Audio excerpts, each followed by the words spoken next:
오늘은 새 사람의 새 생활이란 제목으로 에베소서 4장 25절로 27절의 말씀을 증거하도록 하겠습니다. 그리스도로 옷을 입은 새 사람은 심령이 새로운 사람입니다. 삶의 방식과 사고 방식이 새로워진 사람입니다.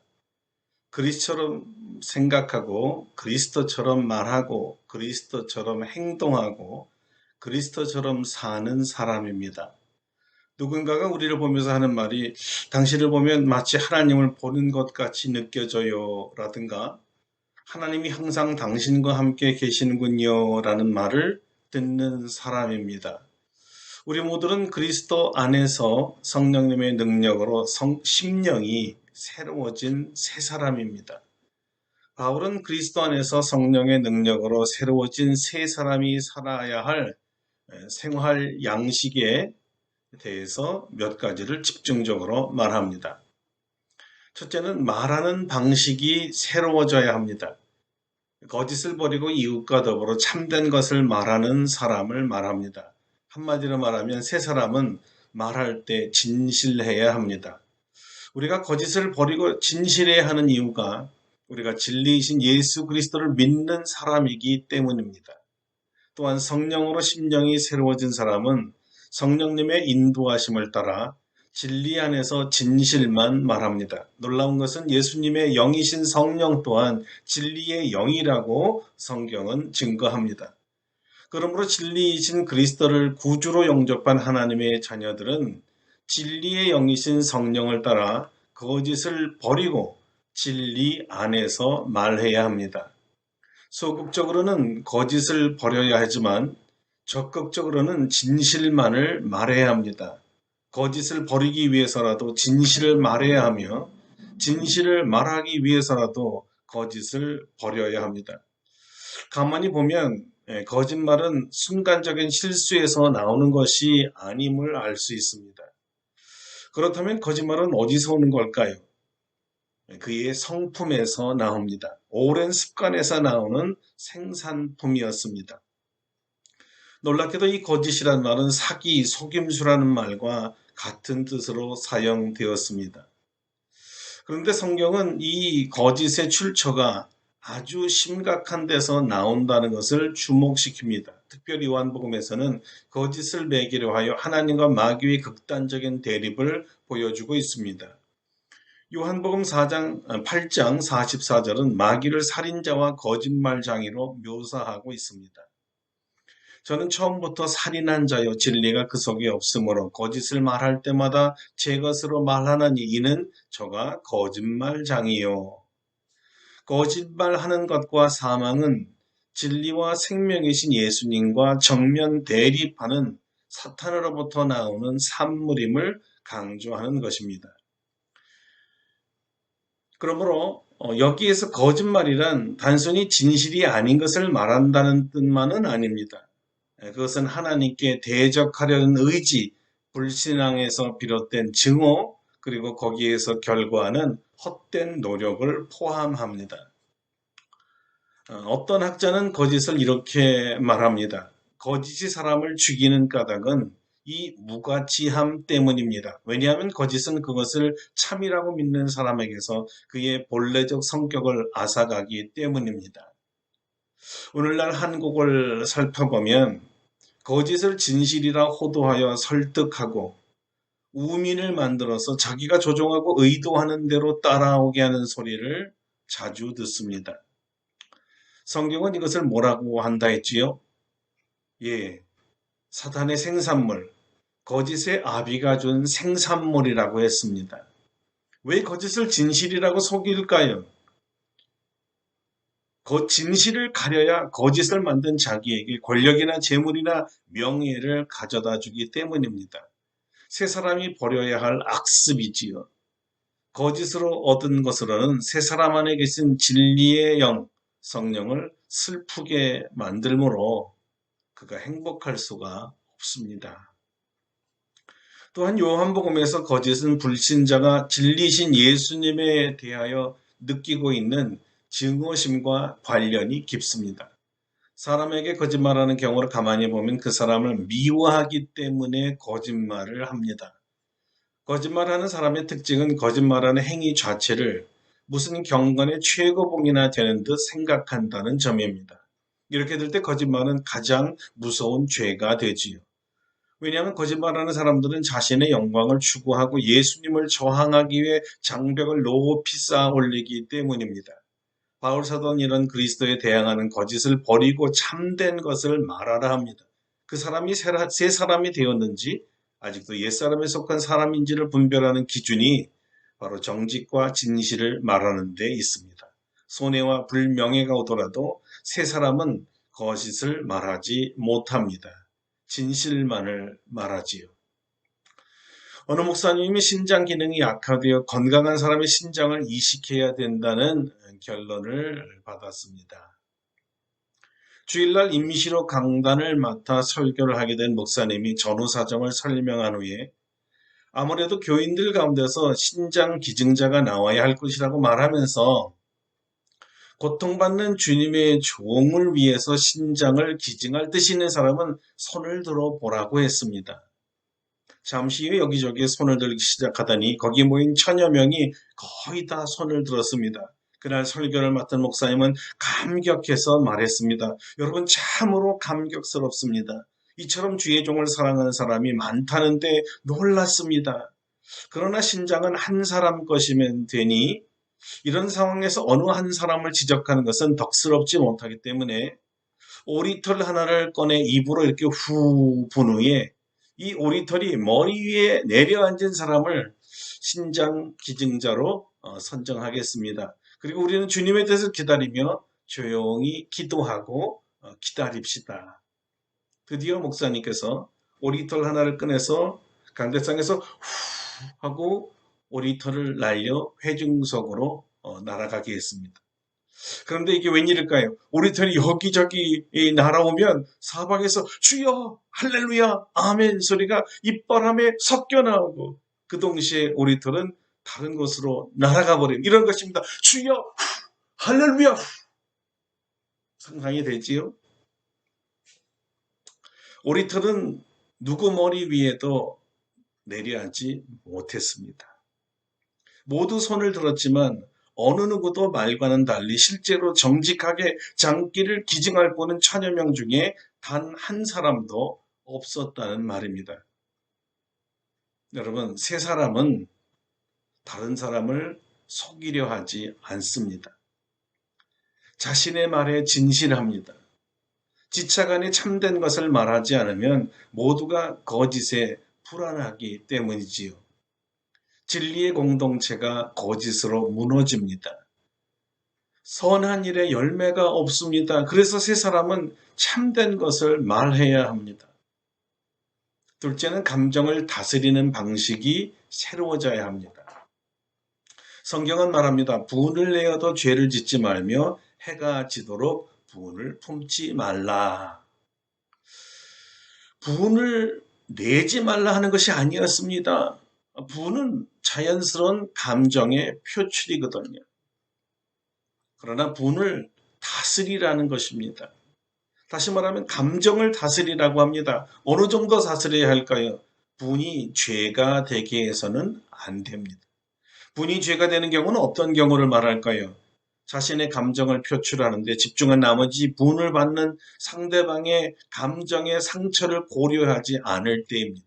자신의 감정에 충실한 것은 자유일지 모르지만 상대방에게는 마음을 상하게 하는 상처요, 모욕이요, 당황함이지요.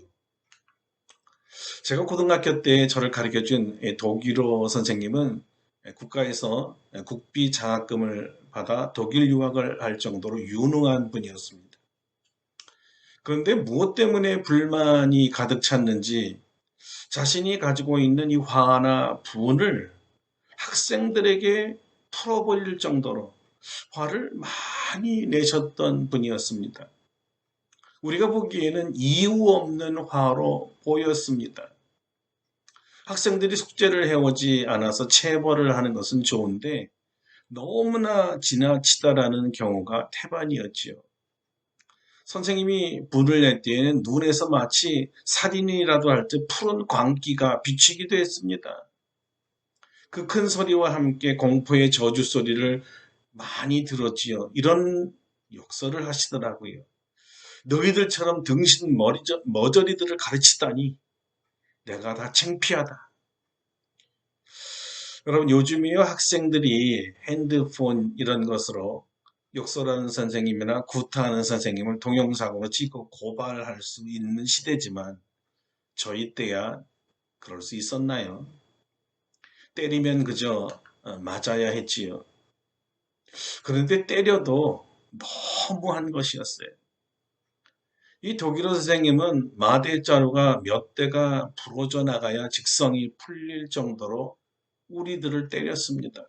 언젠가는 대나무로 체벌을 하기 시작했는데 너무 흥분하셨습니다. 마침 제 차례가 되었는데 제 팔을 때리다가 대나무가 갈라지면서 제 살점을 찝어서 살점이 떨어져 나가 피가 뚝뚝 떨어지는데도 그것을 보면서도 10대를 더 때리더라고요. 그때 저는 이런 결심을 했습니다. 내가 다시는 독일어를 공부하나 봐라. 다시는 독일어를 공부하나 봐라. 여러분, 이렇게 분을 내면 안 되잖아요. 분이 죄가 되게 해서는 안 되잖아요. 학생이 뭐 동네북입니까? 화풀이, 분풀이를 학생들에게 할 수 있게 말입니다. 그 학생들의 마음에 도대체 무슨 생각이 들겠습니까? 복수. 이 다음에 커서 봅시다. 선생님에 대한 존경심보다는 증오심이 드는 것 아니겠습니까? 이런 분을 내서는 안 되지요. 성경은 이것을 죄라고 말합니다. 죄입니다. 이런 사례는 가정에서도 일어나는 것을 볼 수 있습니다. 아이들이 잘못해서 꾸중을 받을 때 이런 일이 분명히 있지요.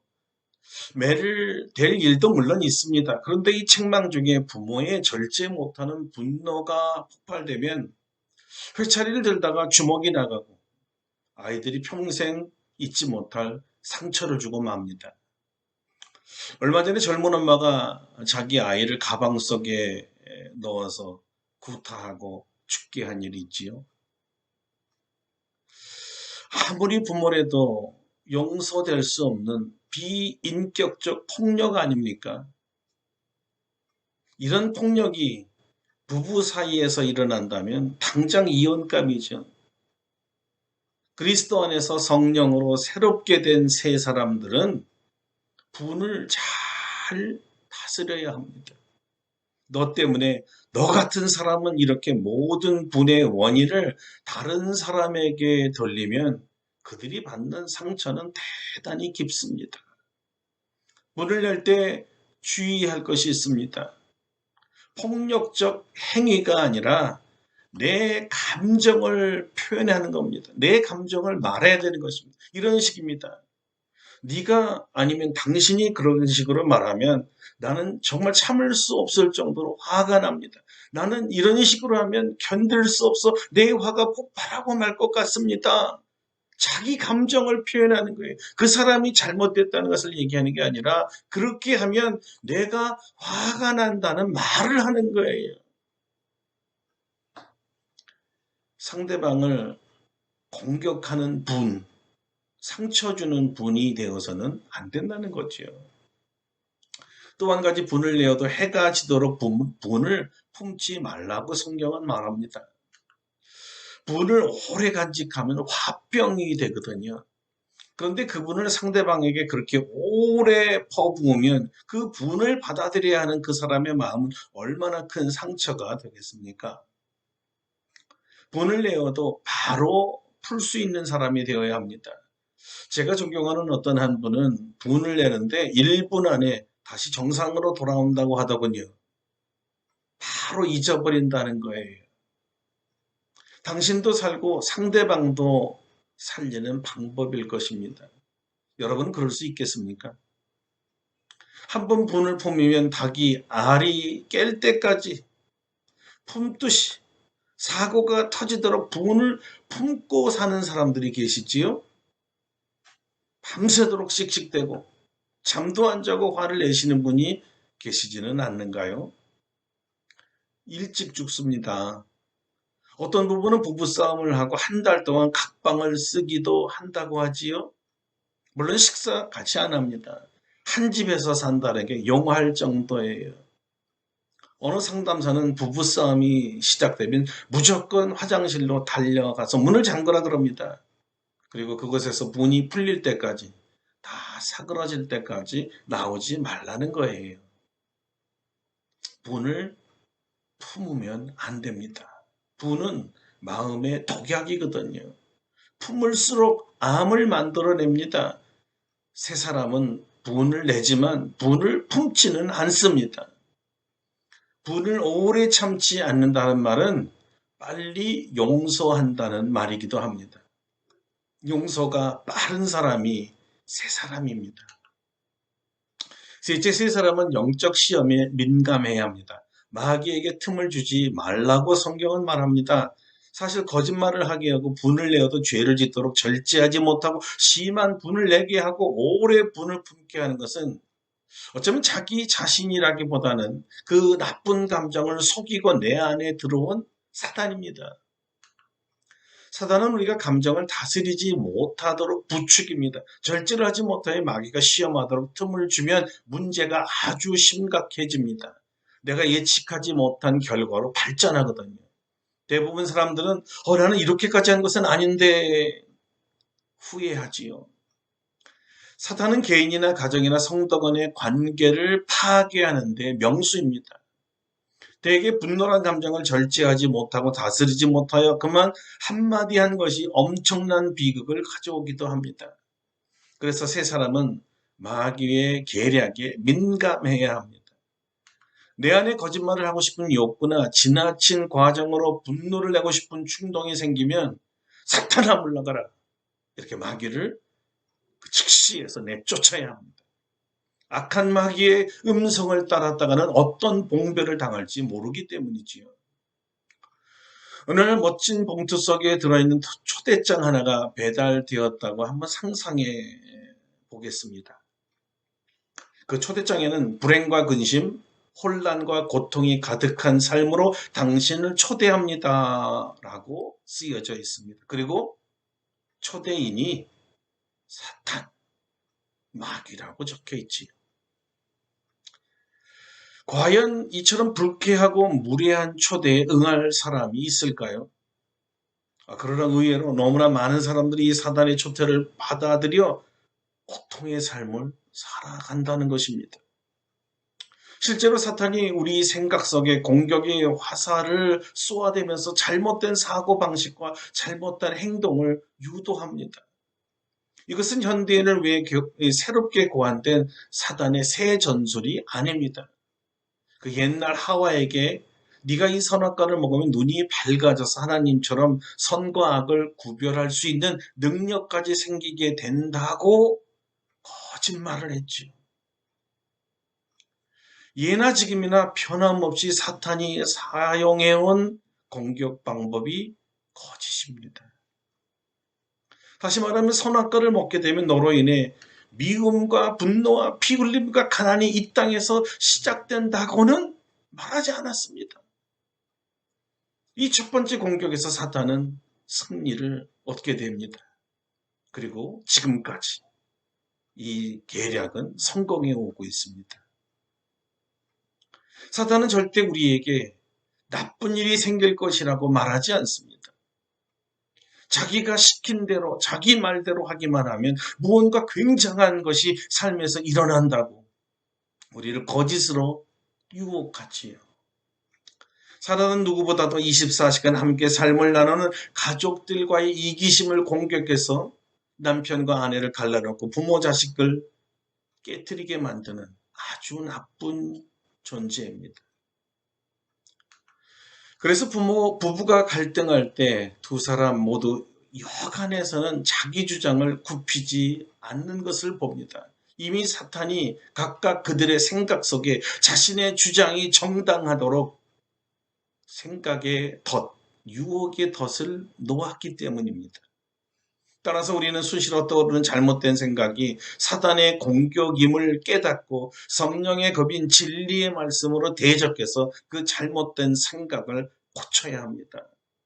이것이 바로 사탄의 거짓된 초대를 물리치고 승리의 열매를 맺을 수 있는 비결입니다. 다시 한번 연습해 보겠습니다. 여러분 마음에 거짓을 하고 싶은 유혹이 들면 어떻게 하면 된다고요? 예, 사탄아 물러가라. 이렇게 하면 됩니다. 사탄아 물러가라. 우리 다 같이 함께 소리쳐 보겠습니다. 사탄아 물러가라. 잘하셨습니다. 어느 분이 새벽에 기도하는 소리를 들으니 이런 말을 되풀이하고 있었습니다. 나가라 나가라 다 나가라. 나가라 나가라 다 나가라. 무엇이 다 나가야 하나 제가 잘 자세하게 귀를 기울여 보았는데 뒤에 여지없이 이런 말을 붙였습니다. 악한 사탄아 나가라 나가라 다 나가라. 잘하셨습니다. 나중에 물어보니까 그분의 마음에 분노가 끌어올라서 화가 나고 큰 소리를 지르고 싶은 마음이 들어올 때 억지로 참고 성전에 들어와서 주님께 간구하고 있는 중이었다고 합니다. 여러분, 분을 내면 그때야말로 그때부터 진짜 문제가 생깁니다. 화산이 폭발하여 전 국토를 망치기 때문입니다. 지난달에 전국에 불어닥친 장마비와 태풍을 한번 생각해 보십시오. 삽시간에 전 지역이 수장되지 않았습니까? 그 아름다운 도시와 전답을 세우기까지 수년 걸렸고 어쩌면 수십 년, 어떤 곳은 수백 년 걸린 곳입니다. 그런데 무너지고 땅 위에 자취조차 없어지는 데는 불과 몇 분에 지나지 않았습니다. 다 사라져버렸어요. 순식간에 사라져버렸어요. 사단의 유혹에 걸려 거침없이 참지 못하고 분을 내면 오랫동안 지켜온 좋은 관계가 불과 몇 초 만에 파괴되고 마는 것입니다. 좋은 관계가 날아가 버리는 거예요. 삽시간에. 사귐과 교제의 유익이 한순간에 날아가 버립니다. 그 분에 대한 좋은 인상과 덕망과 추억이 종이장 타버리듯이 순식간에 날아가는 거예요. 다시 회복할 수 없습니다. 회복하는 데는 처음 가졌던 관계보다 2배, 3배, 아니 어쩌면 돌아오지 못할 수도 있습니다. 엎질러진 물에 다시 물을 담는 것만큼 힘든다는 얘기죠. 바로 사탄이 노리는 것이 성도 간의 사랑의 관계, 신뢰의 관계를 파괴시키는 것입니다. 완전히 깨트리는 거예요. 사단의 유혹에 빠져서 절제하지 못할 큰 분을 내고 거짓으로 속이면 그때는 웃지만 불과 몇 초 지나지 않아서 장례식장에 이 장성곡을 불가하는 통탄의 소리를 들어야 합니다. 그리고 그 통탄의 소리 속에 사단이 비웃는 비웃음 소리. 너도 별 수 없어. 너도 형편없는 자야. 아주 비참한 소리까지 들어야 합니다. 가장 비참한 순간은 이런 불명예스러운 조롱을 들을 때가 아닙니다. 그 직후입니다. 너는 하나님의 자녀도 아니야. 네가 뭐 은혜를 받은 자라고? 네가 예수님의 보혈로 씻김을 받은 자라고? 웃기네. 네가 성령으로 새롭게 된 사람이라고 말할 수 있어. 이런 비양그림이 우리를 아주 더 괴롭히는 것이죠. 내가 어떻게 이럴 수가 있을까? 이 소리를 듣는 순간 회개하면 다행이지만 대부분의 사랑은 더 망가지는 쪽으로 발전합니다. 이런 거예요. 이왕 나는 버린 몸이니까 이미 망가졌으니까 더 망가져도 상관은 없겠지. 이 갈 때까지 가보는 거야. 이 생각이 죄의 침륜에 빠진다는 말입니다. 한 번의 죄를 저지르는 사고가 아니라 죽음에 이르는 병까지 간다는 것이죠. 이것이 사단의 최후 목적입니다. 우리를 망치되 완전히 망치는 것을 말합니다. 그래서 사도 바울 선생은 철저히 이 사단을 대적해야 한다고 강조하고 또 강조한 것입니다. 절대 마귀가 이런 장난을 칠 수 있는 틈을 주어서는 안 됩니다. 한 번이 아닙니다. 여러분, 조금이 전체예요. 한 번 무너진 거룩은 두 번 무너집니다. 두 번 무너진 죄악은 결국은 습관적으로 죄를 짓게 되고 결국 믿음에서 떠나게 되는 것이죠. 조금도, 순간도 사탄에게 틈을 내어주어서는 안 된다는 말입니다. 악마에게 발붙일 기회를 주지 마십시오. 사단의 유혹의 18번이 뭔지 아십니까? 한 번만입니다. 이번 한 번만. 이번 단 한 번만. 이번 한 번만이면 돼. 절대 단 한 번의 기회도 주어서는 안 됩니다. 여러분, 흥미로운 것은 여기 틈을 주다라는 말의 뜻이요. 땅을 주다, 장소를 주다, 살 곳을 주다라는 말입니다. 내 심령에 들어와 아주 살도록 허락한다는 뜻이에요. 자기가 주인 행세한다는 거예요. 그러니까 한 번이 아닙니다. 마귀는 아예 내 안에 들어와 틈만 주면 아예 자기 집처럼 자기가 주인인 것처럼 들러붙어서 주인 행세를 하며 산다는 말입니다. 그러니까 한 번이 아니고 습관적으로 거짓을 하는 것이죠. 누가복음 11장에는 마귀의 유혹에 대한 주님의 귀한 교훈이 있습니다. 더러운 귀신이 사람에게서 나갔을 때 물 없는 곳으로 다니며 쉬기를 구하되 얻지 못했습니다. 그런데 쫓겨난 그 집이 그리웠습니다. 그래서 내가 나온 내 집으로 돌아가야겠다는데 그 집에 찾아가 보니 이게 웬일입니까? 그 집이 깨끗이 청소되었고 수리되었는데 그곳에 아무도 살지 않았다는 것입니다. 조심스럽게 발을 디뎌봤는데 그 집주인이 아무 제재가 없습니다. 슬그머니 보따리 풀어놓는데 여전히 주인이 가만히 있습니다. 아무 말도 안 하는 거예요. 옳다구나 하고 집에 들어가 살아버리는 것이지요. 그러다가 지난번에 쫓겨난 기억을 하면서 다시는 쫓겨나지 않으려고 세력을 더 늘려야 되겠다고 생각합니다. 그래서 나가서 저보다 더 악한 귀신 7을 데려왔습니다. 그리고 거기서 함께 사는 거예요. 그 사람이 어떻게 되었겠습니까? 성경은 말합니다. 그 사람의 나중 형편이 전보다 더 심하게 되느니라. 사단에게 기회를 주고 틈을 주면 자기가 이렇게 주인 행세하며 본 주인을 완전히 망가뜨리게 만듭니다. 집주인과 세를 든 사람의 차이를 아십니까? 주인은 자기 집이라 집을 애지중지하며 쓰지요. 그러나 세를 사는 사람은 언젠가 계약이 끝나면 이사를 가야 하기 때문에 함부로 씁니다. 자기 집에서 샤워하는 사람과 공중 목욕탕에서 이 샤워하는 사람의 차이를 아십니까? 집에서는 10분을 사용하지 않습니다. 목욕탕에서는요, 목욕탕 물을 다 쓸 때까지 마음 놓고 틀어놓고 쓰다가 가버립니다. 과장해서 한번 말아보면 집에서 100번 할 샤워를 그 양을 말이지요. 불과 한두 시간 만에 다 써버리는 거예요. 우리의 거룩한 심령을 상하게 하고 놀다가 다 망쳐놓고 가는 자가 사탄입니다. 이 약한 자에게 틈을 주어 거주할 장소를 주면 절대 안 됩니다. 다시 한번 기억합시다. 사탄이 틈을 타면 어떻게 한다고요? 예, 사탄아 물러가라. 사탄아 물러가라. 아주 잘하셨습니다. 꼭 사탄을 예수 그리스도의 이름으로 물리치시고 성령으로 새로워진 새 사람답게 말과 행동과 생각에 거룩하고 진실하시고 분을 내어도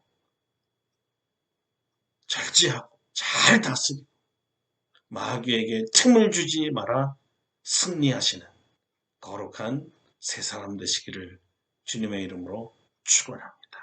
함께 기도하겠습니다. 거룩하신 하나님, 오늘도 하나님 말씀을 증거했습니다. 우리는 성령으로 새로워진 새 사람입니다. 새 사람은 거짓을 버리고 진실하게 삽니다. 분을 내어도 밤을 넘기지 않습니다. 곧 용서하며 화해합니다. 마귀에게 일절 틈을 주어 화를 내게 하고 거짓을 말할 기회를 주지 않습니다. 시험에 들지 아니하도록 사탄을 물리칩니다. 성령 하나님 우리 안에 거하셔서 늘 영적으로 깨어서 승리할 수 있도록 새 사람답게 사는 새 심령 되게 하여 주시옵소서. 예수님의 이름으로 기도드립니다. 아멘. 사랑하는 성도 여러분, 오늘 이렇게 하나님 말씀을 증거했습니다. 오늘도 나라를 위하여, 교회를 위하여, 또 세계 선교를 위하여 기도해 주시기를 바랍니다. 우리 주일 뵙겠습니다. 안녕히 계세요.